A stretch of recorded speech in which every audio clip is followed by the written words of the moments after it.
Welcome to this month's Osmopolitan. We're deep in the heart of the Apollo Victoria and we'll be discovering the secrets of the Wicked cast members. I think the naughtiest cast member has got to be Stoller. David Stoller. David Stoller. The person who takes the longest to Glinda themselves after the show.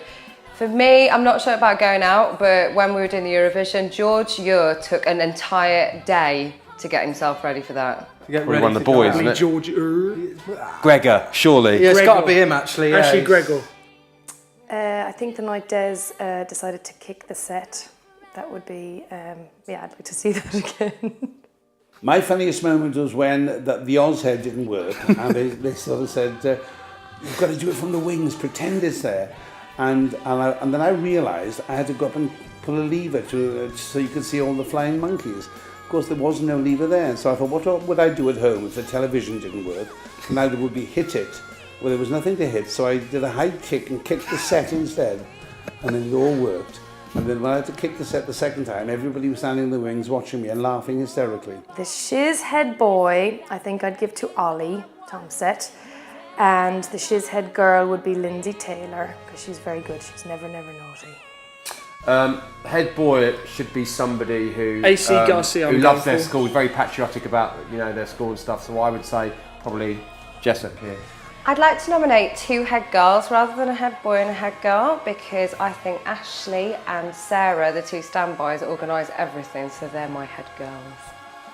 I think maybe the most Osmopolitan person in the cast is Chloe Taylor.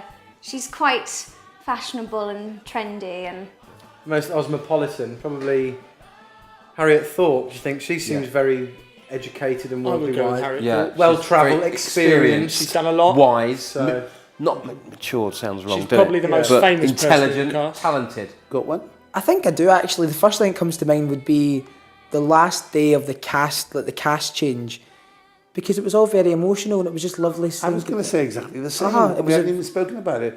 I mean, I tell you, the great thing about this show is it's like being in a rock concert. I've never been in a show like it, where the audience stand at the end of every show and scream the place down. That only happens in rock concerts and it happens in Wicked. The very first preview of the show, which was probably the most exciting experience I've had here, the atmosphere was amazing. Or the first time that I went on for Glinda, that was a really exciting day as well. I think my first night, because it was very exciting, which was my very first night, which was on my birthday, and that was a pretty super cool birthday present, so yeah. I think I would bring the Groomery, and I would bring Elphaba with me so that she could get us back home. Otherwise, I'd probably bring Ashley Gray and Sarah Earnshaw, the 2 standbys, because they're very organised and they'd probably have us out of there in no time.